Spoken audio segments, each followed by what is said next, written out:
주님께서 우리에게 꼭 지키라고 하신 맥주절입니다. 이 맥주절을 맞아서 하나님 앞에 나오신 우리 성도님들 환영합니다. 우리 옆에 분들과 잠시 한번 인사하도록 하겠습니다. 반갑습니다. 잘 지내셨습니까? 네, 반갑습니다. 이제 다 함께 묵상 기도함으로 하나님께 예배를 드리겠습니다.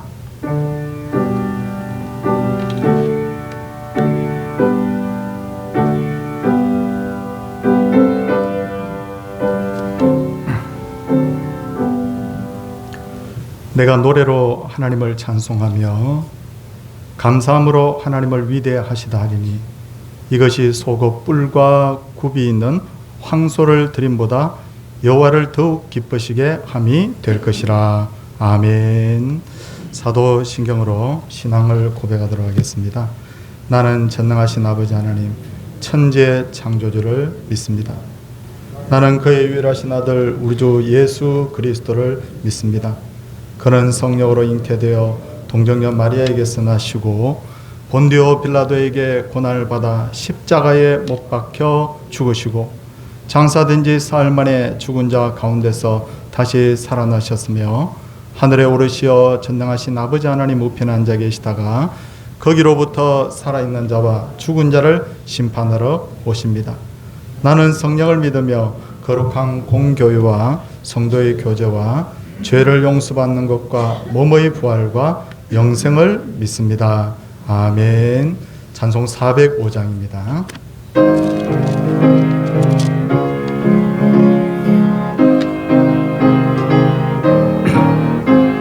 주의 친절한 발에 안기세 우리 마음이 평안하리 항상 기쁘고 복이 되겠네 영원하신 발에 안기세 주의 발에 그 크신 발에 안기세 주의 발에 영원하신 발에 안기세 날이 갈수록 주의 사랑이 두루 광명하게 비치고 천성 가는 길 편히 가리니 영원하신 발에 안기세 주의 발에 그 크신 발에 안기세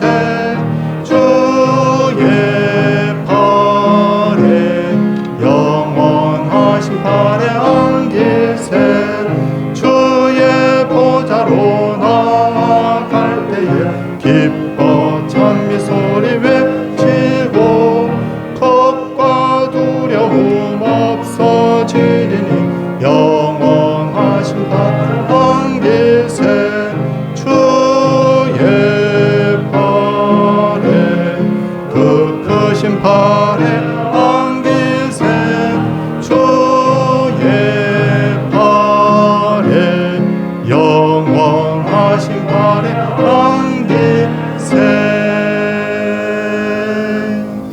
예배를 위해 정효기 집사님께서 기도 인도하시겠습니다.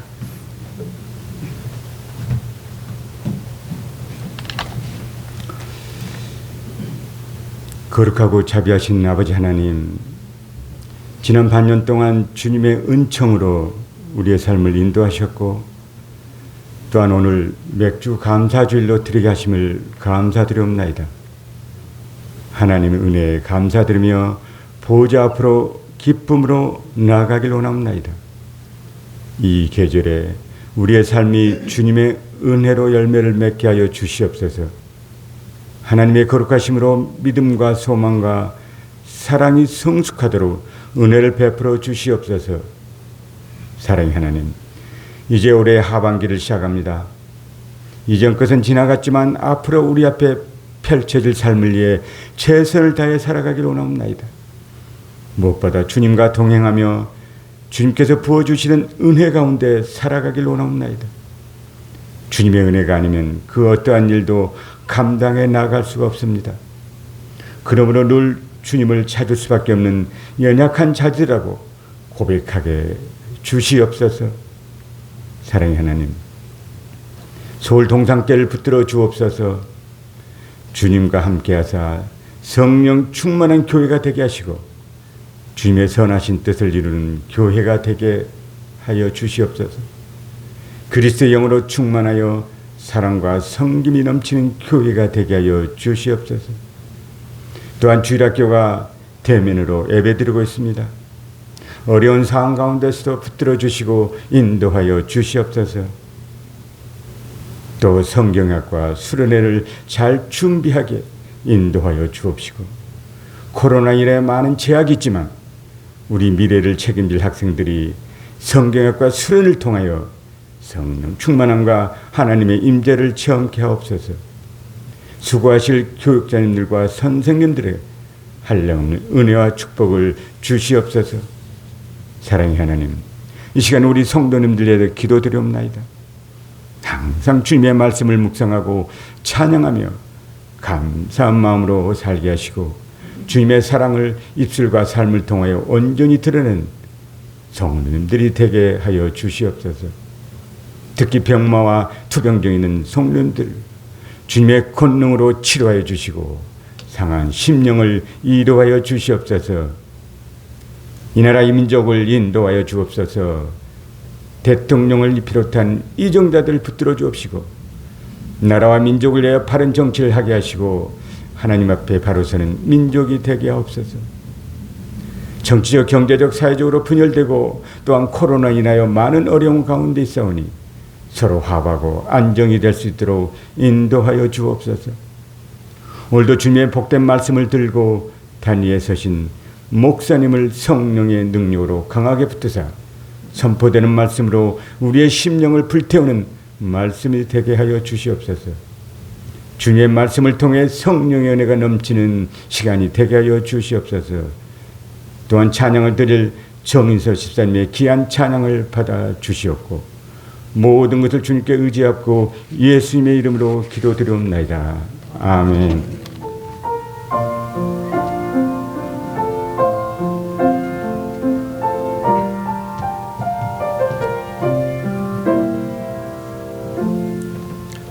하나님의 말씀은 출애굽기 34장 22절에서 24절까지 말씀입니다.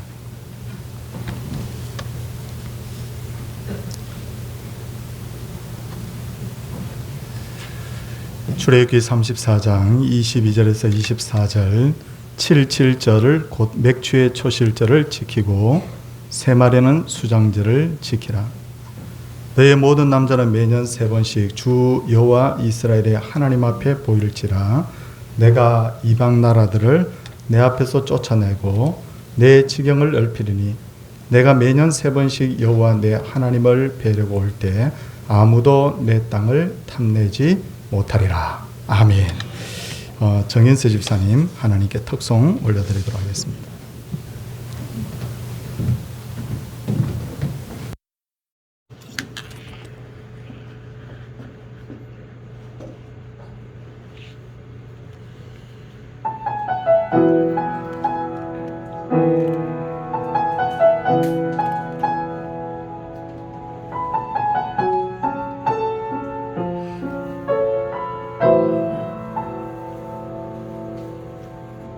세상에 살아가는 동안에 나의 힘을 의지할 수 없으니 감사하거나 심하지 말 것은 주께서 참 소망이 되심이라. 하나님의 꿈이 나의 비전이 되고 예수님의 성품이 나의 인격이 되고 성령님의 권능이 나의 능력이 되게 원하고 바라고 기도합니다.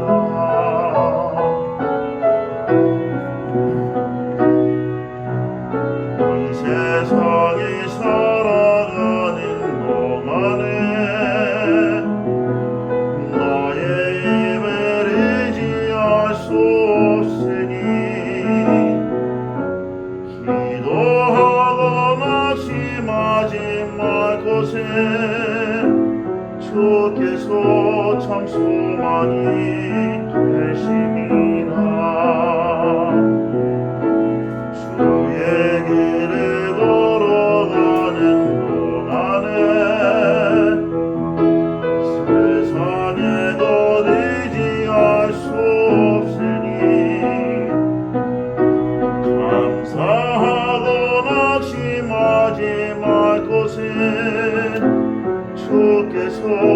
참 기쁨이 되심이라.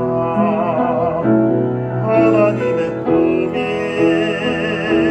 나의 비전이 되고 예수님의 성품이 나의 인격이 되고 성령님의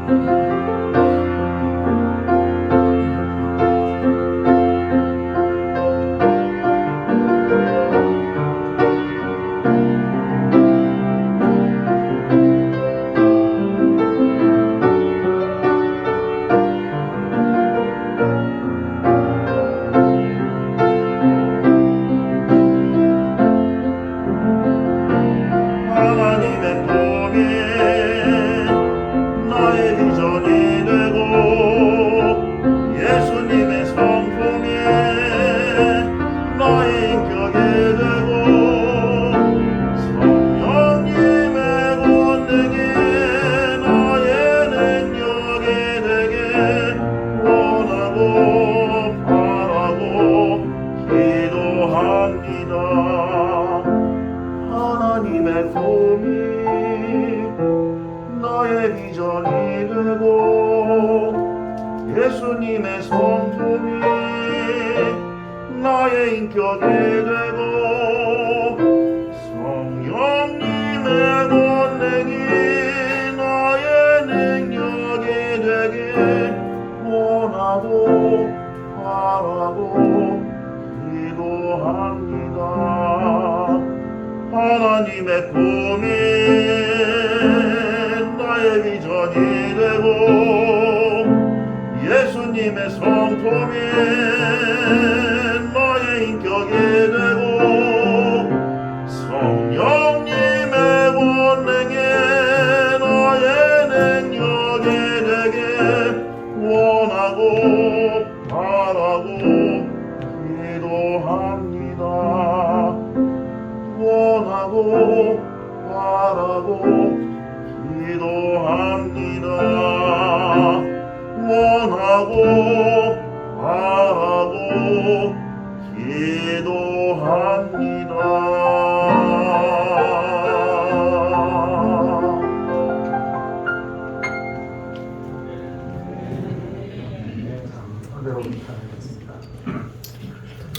우리 역시되는 하나님의 백성들이 지켜야 될 3대 절기가 있는데 하나는 유월절이고 하나는 맥추절이고 하나는 수장절인데 그 중에 맥추절은 77절 혹은 오순절이라고 하는데 오늘 본문 출애굽기 34장 22절을 보면 77절 곧 맥추의 초실절을 지키고 세 마리는 수장절을 지키라고 하나님께서 바로 그 백성들에게 친히 명령을 하셨습니다. 그러므로 이스라엘 백성들은 매년마다 이 절기들을 지켰고 이스라엘 백성들이 타락을 할 때는 절기들을 지키지 않은 것을 봅니다. 그러므로 절기를 지킨다는 것은 바로 그들의 신앙의 척도라고도 할 수 있었습니다. 그렇다면 맥추절은 어떤 절기일까요? 오늘 성경 본문을 보면 맥추의 초실절이라고 했는데 우리 성경에는 맥추가 뭡니까? 보리의 추수를 뜻하죠. 그런데 실제로 원어 성경을 보면 보리의 추수라고 되어 있지 않고 밀의 추수라고 되어 있습니다. 좀 더 구체적으로 말씀을 드리면 보리의 추수와 관련된 절기는 무교절이고요. 밀의 추수와 관련된 절기는 맥추절인데 이 두 절기는 50일 정도 차이가 납니다. 그런데도 성경을 우리말로 번역하면서 이를 맥추라고 번역을 한 것은 성경에 나와 있는 빵을 떡이라고 번역한 것과 아마 비슷한 이유이기 때문에 그래서 우리나라는 밀농사보다 보리농사를 주로 짓고 보리를 보통 제일 먼저 수확을 하기 때문에 아마 이렇게 번역을 한 것으로 보입니다. 그렇다면 왜 하나님께서는 맥추절을 지키라고 하셨을까요? 그것은 하나님의 은혜를 기억하도록 하기 위해서이죠. 사람의 기억이라는 것은 참 신기합니다. 아무리 감사하고 좋은 일이 있어도 세월이 지나면 서서히 그 생각이 잊혀지더라고요. 초등학교, 중학교를 졸업하면서 은사에게 선생님 감사합니다. 나중에 꼭 찾아뵙겠습니다. 근데 찾아뵙는 아이가 별로 없잖아요. 죽을 병을 치료해준 의사에게 선생님 나중에 살면서 이 은혜 꼭 갚겠습니다 라고 하지만 세월이 흐르면 그 감사의 마음이 다 조금씩 사라지지 않습니까? 그래서 하나님께서는 은혜를 잊지 말라는 의미에서 매년마다 이 맥추제를 지키라고 하신 것입니다. 그런 의미에서 하나님께서는 본문 23절을 보시면 너희의 모든 남자는 매년 3번씩 주 여호와 이스라엘의 하나님 앞에 보일지라 라고 했습니다. 집안의 가장만 하나님 앞에 나오는 것이 아니라 그 집안의 아이들도 함께 이 절기에 참여하라는 거예요. 맥추절이 되면 이스라엘의 모든 남자들은 추수한 것을 가지고 예루살렘 성으로 올라갔습니다. 아마 당시에 대부분의 사람들은 걸어서 가야게 됐기 때문에 몇 날 며칠을 굉장히 힘들게 이 길을 갔던 것 같아요. 그래서 예루살렘 성에 다다르면 제사장과 레위인들이 마중을 나와서 그들을 성전으로 인도하고 그러면 이들은 성전에서 첫 열매를 드리면서 신명기 23장 3절에서 10절 말씀을 암송을 했다고 합니다. 왜 이렇게 어려운 일에 아이들도 동참하게 시켰을까요? 하나님의 은혜를 대를 이어가면서 기억하도록 하기 위함이죠. 그리고 성경을 잘 읽어보면 맥추절을 잘 지키고 감사하면 하나님께서 복을 주신다고 약속하셨는데 오늘 본문 24절 우리 성도님들 한번 보시기 바랍니다. 내가 이방 나라들을 내 앞에서 쫓아내고 내 지경을 넓히리니 내가 매년 3번씩 여호와 내 하나님을 뵈려고 올 때 아무도 내 땅을 탐내지 못하리라고 하셨습니다. 성도님들, 저는 이 말씀을 한 주간 묵상하면서 현대적 상황에 이 말씀을 한번 적용을 해봤습니다. 먼저 절기를 지키면 어떻게 한다고요? 하나님께서 이방 나라들을 우리들에게서 쫓아내 주겠다고 하셨지 않습니까? 이 말은 저는 이렇게 해석을 했습니다. 우리를 괴롭히고 힘들게 하는 사탄 마귀의 시험과 많은 어려움들을 우리에게서 물리쳐 줄 것이다. 생각해 보십시오. 현대인들은 물질적으로 굉장히 부유한 삶을 살고 있어요. 요즘 옷이 낡아지거나 가구가 부서져서 바꾸는 것이 아니고 유행이 지난, 유행 지난 옷을 어떻게 입어? 그러면서 옷을 버리고 가구를 바꾸잖아요. 어린아이들은 밥을 달라고 떼를 쓰는 것이 아니라 밥을 안 먹겠다고 떼를 쓸 정도입니다. 굉장히 풍요로워요. 그런데도 불구하고 현대인들이 행복하지 않은 이유가 무엇이냐는 거예요. 그것은 영적, 정신적 시험과 도전이 굉장히 심하기 때문인데 사탄은 사람들의 마음에 영적, 정신적 갈등을 일으키고 인생을 허무하게 하게 만들고 아무리 잘 먹고 누리며 살아도 만족을 모르고 살도록 만들어버리기 때문입니다. 그리고 현대인들에게 있어서 질병의 가장 큰 원인이 뭡니까? 스트레스이지 않습니까? 지속적으로 스트레스를 받으면 면역력이 떨어지고 건강을 해치는 나쁜 호르몬들이 생성이 되고 결국 그렇게 해서 온갖 질병이 찾아오게 되는데 그래서 세계에서 가장 암을 잘 고친다고 하는 미국의 유명한 병원에도 웃음 치료사를 둬가지고 억지로라도 웃도록 한다는 거예요. 그러므로 맥추절을 지키며 항상 웃고 감사하면 이런 영적, 정신적 혹은 육체적 많은 질병들이 몸에서 떠날 수밖에 없다. 이게 복이에요. 더군다나 가족들끼리 웃고 감사하게 되면 부부가 다툴 일이 없어지고 아이들이 탈선하지도 않아요. 그런 의미에서 맥추절을 지키며 특별히 감사의 날로 지킨다는 것은 우리를 위협하는 많은 재앙이 물러가게 되는 하나의 계기가 된다. 참 이게 적용을 해보면 이 감사하는 게 참 복이라는 것을 우리가 금방 깨닫고 알게 됩니다. 둘째로 성도님들, 맥추절을 지키면 하나님께서 어떤 복을 주신다고 하셨습니까? 24절 중간 부분에 보니까 우리의 지경을 넓혀주겠다, 그렇게 말씀하셨어요. 지병을 넓힌다는 것이 무슨 의미일까요? 넓은 아파트, 상가, 땅을 주겠다는 말입니까? 네, 얼마든지 그럴 수 있습니다. 하나님께서는 하나님의 말씀에 순종한 아브라함과 이삭, 그리고 야곱과 요셉, 다윗과 솔로몬에게 재물과 많은 땅을 주신 게 사실이에요. 그리고 지금도 예수 잘 믿는 사람들이 물질의 복을 받는 경우들이 많이 실제로 있지 않습니까? 그리고 감사의 생활을 하면 인간관계도 좋아지고 사업도 잘 됩니다. 식당에 들어가는데 우리 가게를 찾아주셔서 감사합니다, 그렇게 주인이 진심으로 인사합니다. 그러면 그날따라 음식의 맛도 있고 그 가게는 결국 잘 될 수밖에 없죠. 하지만 저는 이 지경을 넓혀준다는 것을 그렇게만 해석을 하고 싶지 않고, 저는 선한 영향력을 행사할 수 있다, 그렇게 저는 오히려 해석을 하고 싶어요. 성도님들, 요셉이라는 인물을 가만히 한번 생각해 보십시오. 그가 얼마나 선한 영향력을 끼쳤는지. 그는 형들의 미움을 받아서 애굽의 노예로 팔려갔잖아요. 그는 바로 나중에 어떻게 됩니까? 이 신위대장 보디발의 집에 노예 생활을 하는데, 보디발이 요셉하고 뭐라고 하느냐면, 창세기 39장 6절을 보면 주인이 그의 소유를 다 요셉의 손에 위탁하고 자기의 먹는 음식 외에는 가습하지 않았다. 뭡니까? 노예였지만 그는 선한 영향력, 마치 주인처럼 행동했다는 거예요. 그 요셉이 다시 누명을 쓰고 감옥에 갇히게 되는데, 감옥의 간수장이 감옥의 모든 일들을 요셉에게 맡겼다. 창세기 39장 22절 23절.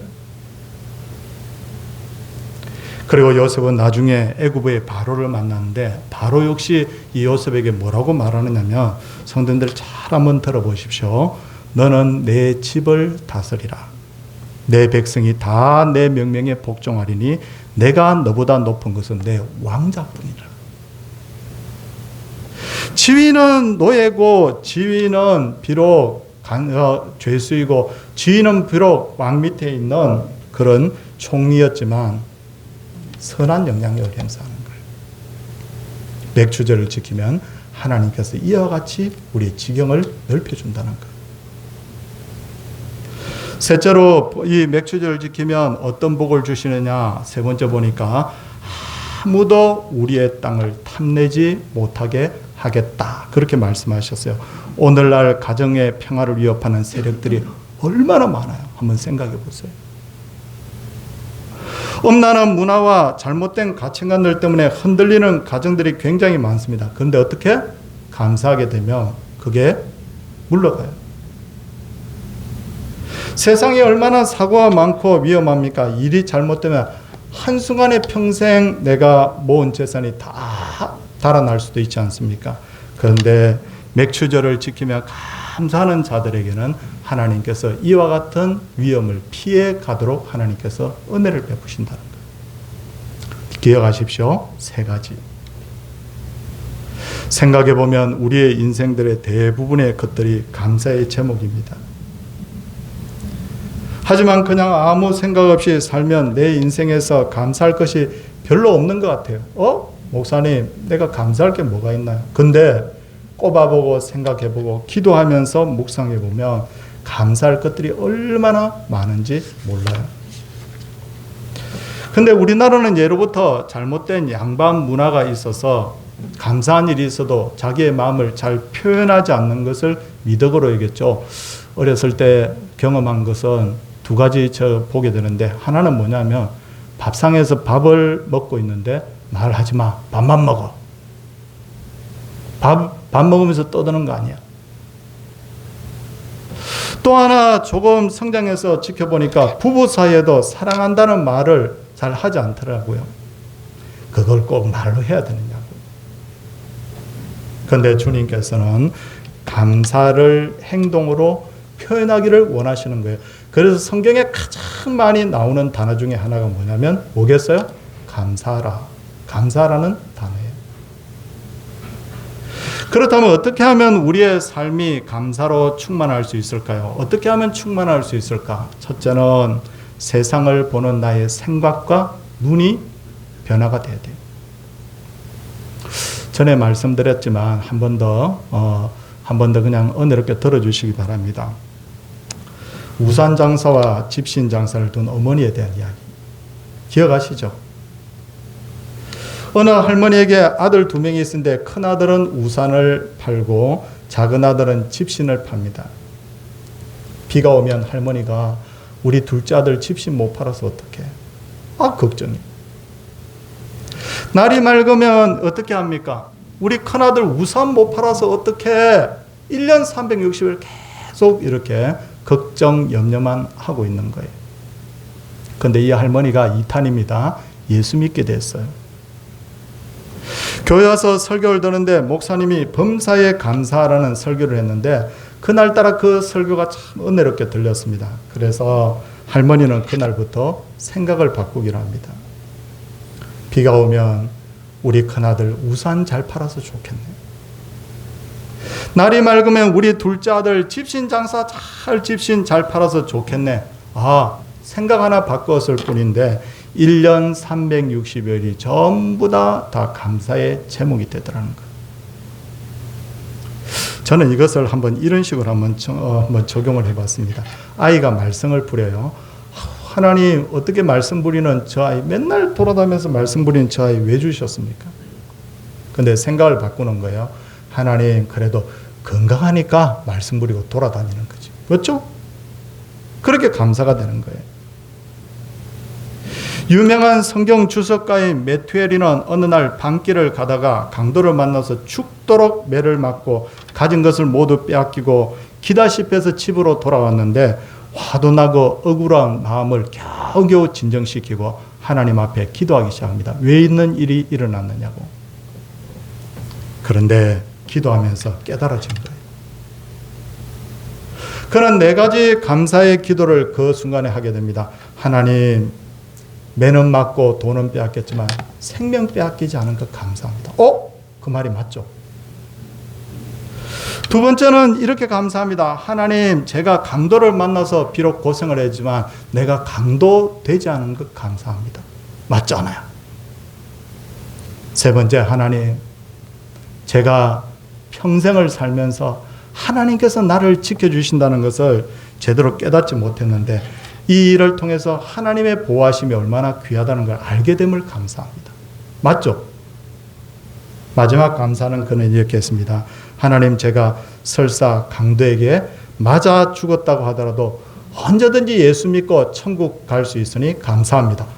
이렇게 하고 나니까 너무너무 그날 매 맞고 강도 만나서 빼앗긴 것이 오히려 눈물이 나도록 감사가 되더라는 거예요. 성도님들, 둘째는 감사하면 첫째는 생각과 눈이 바뀌어야 된다고 했는데 둘째는 뭐냐? 훈련해야 감사가 나와요. 사람은 태어나면서부터 악한 죄성을 가지고 태어납니다. 본래는 성선설이 맞죠. 하나님께서 아담과 하와를 만들 때 선하게 만들었는데, 그런데 아담의 후손들부터는 모두 다 죄악 가운데 출생했다.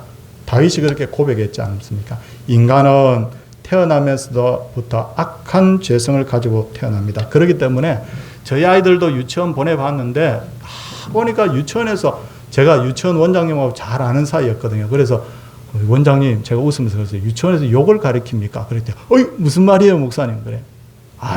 유치원에 보냈는데 화도 잘 내고 다투기도 하고 욕도 그냥 어디서 배웠는지 곧잘 하더라고요. 가르치지 않았는데도 불구하고 이렇게 됩니다. 땅을 일구지 않아도 마치 잡초는 저절로 잘 자라는 것처럼. 그러나 선을 행하고 감사하는 것은 가르치고 훈련해야 돼요. 제가 지난 주간에 강의를 하나 들었는데 우리 교단이 이번에 70주년입니다. 그래서 70주년 순회 강연을 지금 하고 있어서 서울 지역에서 한번 했거든요. 그래서 강의를 들었는데 코로나 시대의 성도들의 신앙 변화에 대해서 강의였어요. 성도님들, 코로나가 발발한 지 거의 2년 가까이 되는데 성도님들의 신앙이 자랐을까요? 아니면 퇴보를 했을까요? 저는 이게 너무너무 궁금해서, 진짜 우리 성도님들 가뜩이나 우리 출석도 요즘 저조한데 대부분 성도들의 신앙이 혹시 퇴보하지 않았을까? 성도님들 어떻게 생각합니까? 그런데 이 조사를 한 분이 아주 전문가의 어떤 그런 걸 가지고 조사를 했던데, 이 성도님들은 그냥 조사를 하지 않고 이분은 성도들을 세 가지로 분류를 했더라고요. 첫째는 평소에 신앙생활을 아주 적극적으로 하는 그룹이에요. 두 번째는 중간 그룹이에요. 세 번째는 아직 신앙이 깊지 않은 그룹이에요. 세 그룹. 그래서 조사를 했는데, 지난 2년 동안 당신의 신앙에 어떤 변화가 있었습니까? 라고 질문을 했더니, 평소에 신앙생활을 열심히 하는 그룹은 대부분 자기 신앙이 오히려 더 경건해지고 오히려 더 하나님을 갈급해하고 신앙이 자랐다는 거예요. 근데 평소에 신앙이 깊지 않은 그룹은 오히려 신앙이 게을러지고 주일날 교회도 제대로 안 나가게 되고, 집에서 영상으로 예배를 드린다고 하지만 그것조차도 제대로 하지 않게 되고 하나님과 멀어졌다는 거예요. 왜 평소에 신앙생활을 잘하던 분들은 더 신앙이 좋아졌을까?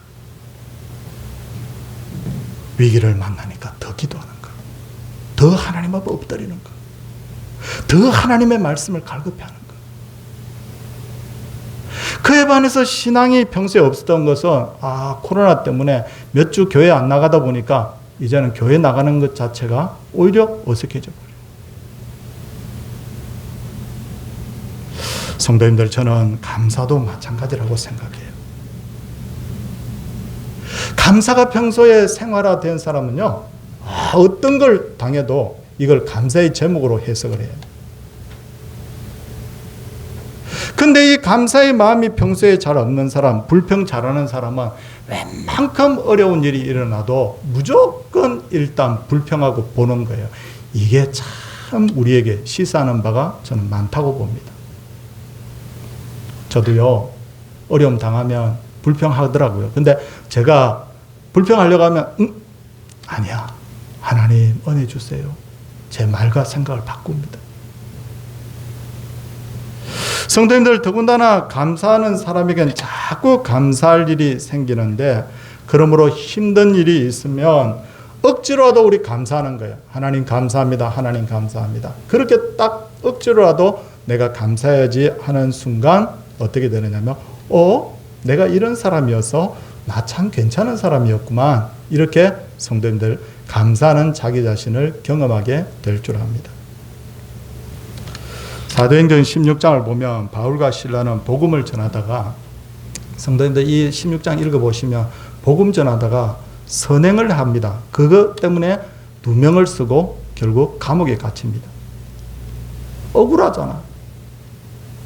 내가 사람들을 괴롭힌 것도 아니고 도적질한 것도 아닌데 왜 감옥에 갇혀? 억울하잖아. 그런데 성경을 보면 이 바울과 실라가 한밤중에 기도하고 하나님을 찬송하였더라. 찬송하니까 어떻게 됩니까? 갑자기 큰 지진이 나서 옥문이 다 열려버리는 거예요.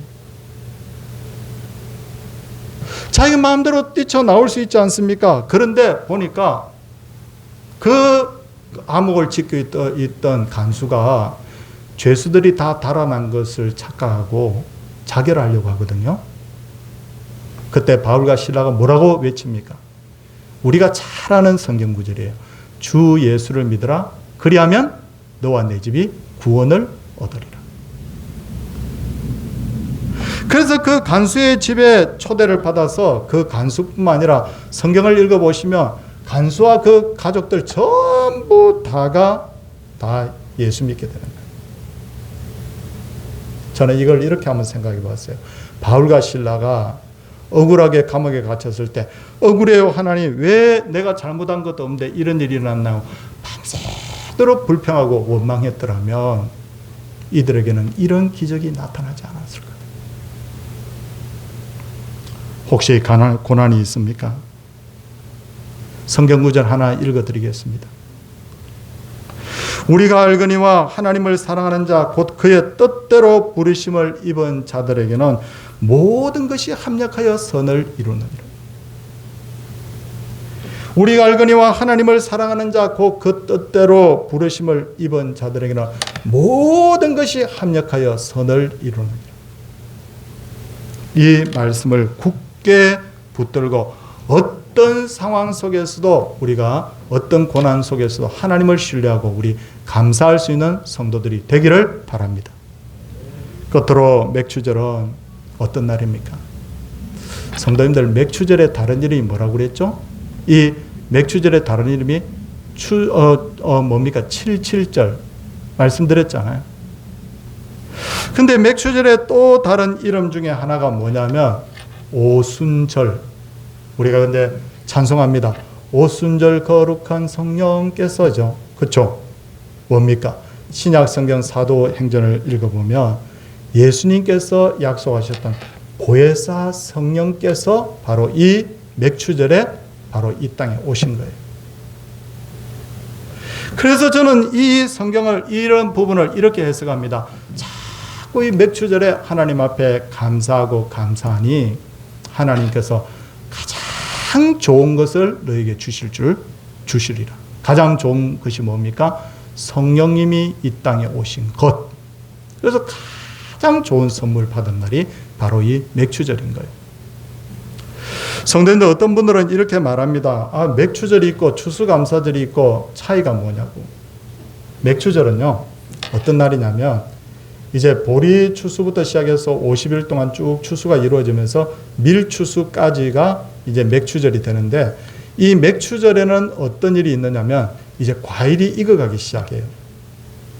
그래서 맥추절의 또 하나의 의미는 뭐냐면 보리와 밀이 익어서 추수하고 과일이 이제 익어감으로 소망을 가진 날이에요. 그럼 추수감사절은 뭐냐? 추수감사절은 대부분의 과일이 익어서 이제 추수하여서 창고에 들이는 것. 그게 맥추절과 추수감사절의 차이입니다. 사랑하는 성도님들, 바라기는 맥추절을 맞아서 잊고 있었던 감사를 회복하시기를 바랍니다. 감사가 감사를 낳고 감사가 기적을 만들고 감사가 감사를 통하여서 성령님과 함께 동행하는 우리 모든 우리 성도님들. 아, 목사님 너무너무 저 살기 힘들어요. 근데 이 말씀 듣고 그걸 감사의 제목으로 한번 바꿔보세요. 병이 들었습니까? 이렇게 바꿔보세요. 하나님, 지난 수십 년 평생을 살면서 건강 주신 하나님께 감사하지 못했는데 병을 얻어서 깨닫게 하심을 감사를 드립니다. 아멘. 아유, 하나님, 자녀가 너무 소골석에 못 살 것 같아요. 하나님, 자녀가 없는 가정도 있는데 이와 같이 건강한 자녀 주시니 하나님 감사합니다. 우리 모든 분들이 이 맥추절을 맞아서 내 모든 삶의 기도의 제목이 감사의 제목으로 변해지는 그런 은혜와 역사가 있기를 주의 이름으로 축원을 드립니다. 이 시간 우리 하나님 앞에 맥추 감사임을 드립니다. 우리 교회는 평소에는 교회에 들어오시면서 자율적으로 헌금하시고 이 특별한 절기에는 예배 중간에 감사 예물을 드리게 되는데, 혹시 준비하지 않으셨다고 하더라도 부담 느끼지 마시고 우리 앞에 우리 헌금 수종되실 분 두 분만 앞으로 모시겠습니다.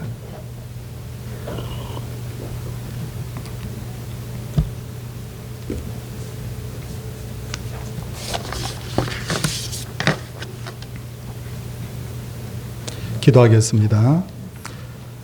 하나님 아버지, 7.7절 곧 맥추의 초실절을 지키고 세 마리는 수장절을 지키라고 하신 후에 내가 이방 나라들을 내 앞에 쫓아내고 내 지경을 넓히며 내가 매년 3번씩 여호와 내 하나님 앞에 뵈려고 올 때 아무도 내 땅을 탐내지 못하리라. 우리에게 이 복을 주신 줄 하나님 믿습니다. 이 시간 내게 주신 은혜를 한 주일 동안도 되새겨보며 감사의 마음 가지고 이 시간에 물질로 하나님 앞에 영광 돌립니다. 드리는 손길들이 복을 받게 하시고 또 미처 준비하지 못한 분들에게도 하나님께서 은혜를 크게 더하여 주옵소서. 예수님 이름으로 기도드리옵나이다. 아멘. 589장입니다. 589장.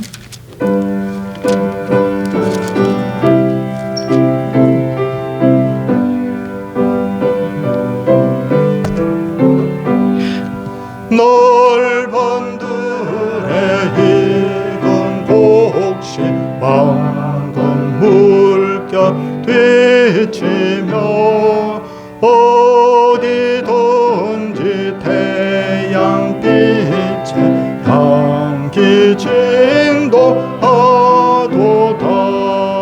물어 익은 저 곡식은 낯을 기다리는데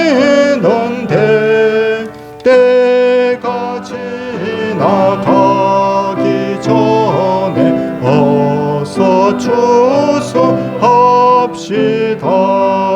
추수할 것 많은 때에 일꾼 매우 적으니 열심히 있는 일꾼들을 주여 보내주소서. 물어 익은 저 곡식은 낯을 기다리는데 때가 지나가기 전에 어서 추수합시다. 먼 동틀 때 일어나서 일찍 들에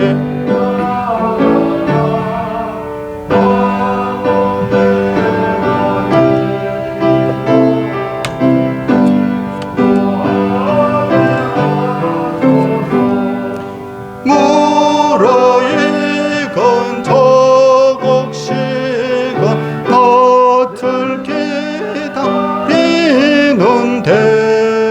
때가 지나가기 전에 어서 추수합시다.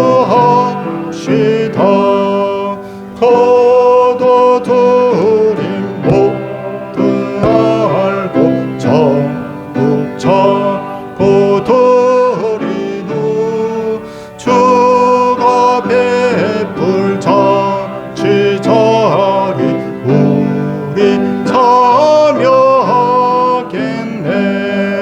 물어 익은 저 곡식은 낯을 기다리는데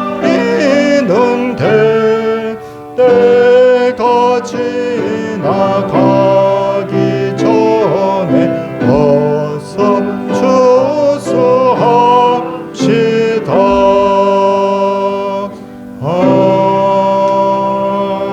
아멘. 범사에 감사합니다. 범사에 감사합니다. 귀한 예물들 하나님 앞에 드렸습니다. 손을 모으고 함께 기도하도록 하겠습니다. 하나님 참 감사합니다.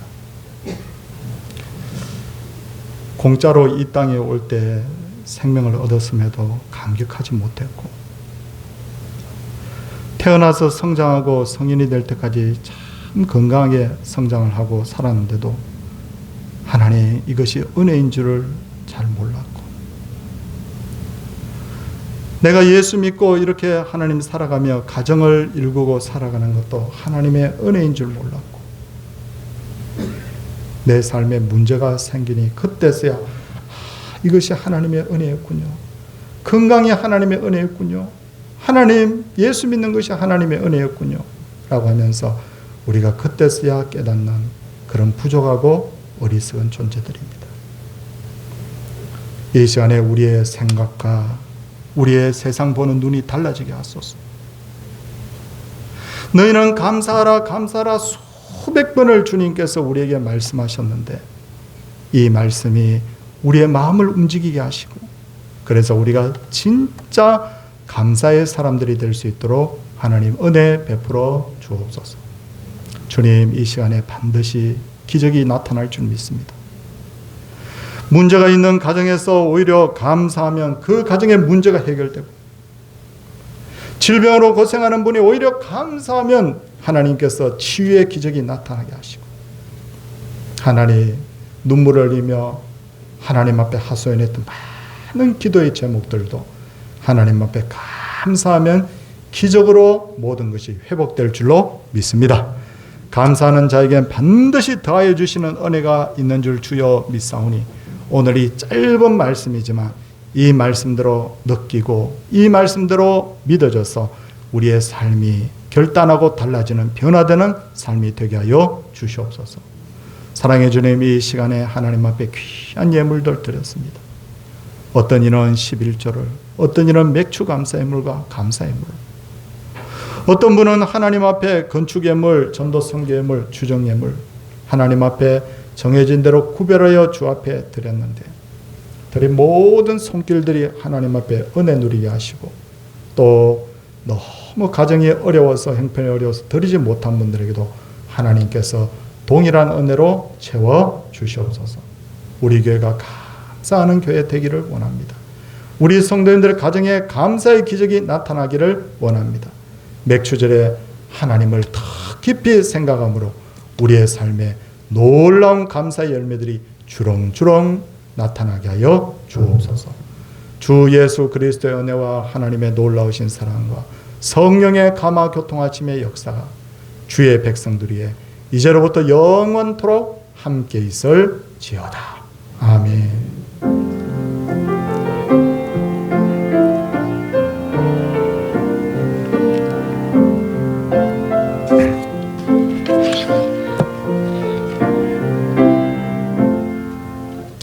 예, 잠시 광고 드리도록 하겠습니다.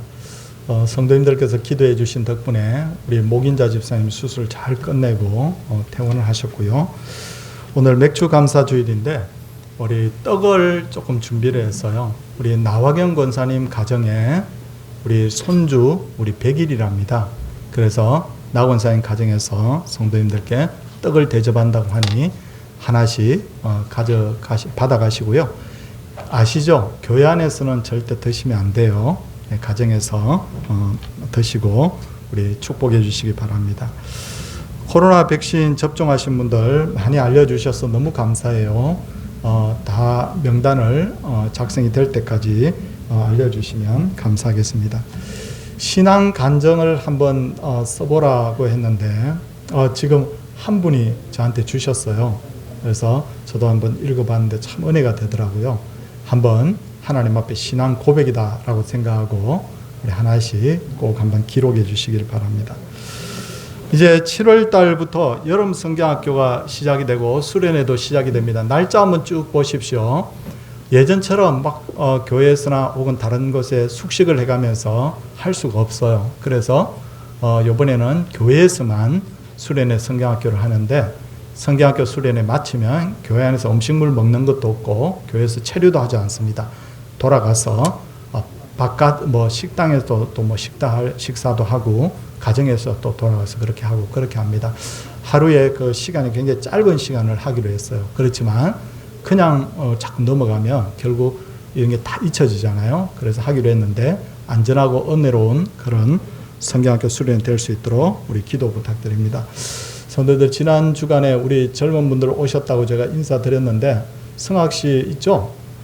지금 남편분만 오셨어요. 우리 아내분은 지난주에 제 방에 목양실 와서 우리 교회 등록 카드 써주셨는데 아내분은 지금 이번 주에 볼 일이 있어서 못 온다고 그래요. 그래서 제가 오늘 성학 씨만 소개할까 하다가 우리 아내분 오면 같이 소개할게요. 어떤 인물인지. 정말 너무너무 예수 잘 믿는 은혜로운 그런 분이에요. 그래서 다음 주에 소개를 할 테니까 우리 성도님들 환영해 주세요. 오늘도 우리 남편분 이 자리에 함께해서 너무 반갑습니다. 새 신랑입니다. 결혼한 지 1년도 안 된. 저는 완전 헌신랑이고 그렇습니다. 예, 우리 옆에 분들과 한번 인사하도록 하겠습니다. 할렐루야. 예, 광고했습니다. 네네, 광고. 예.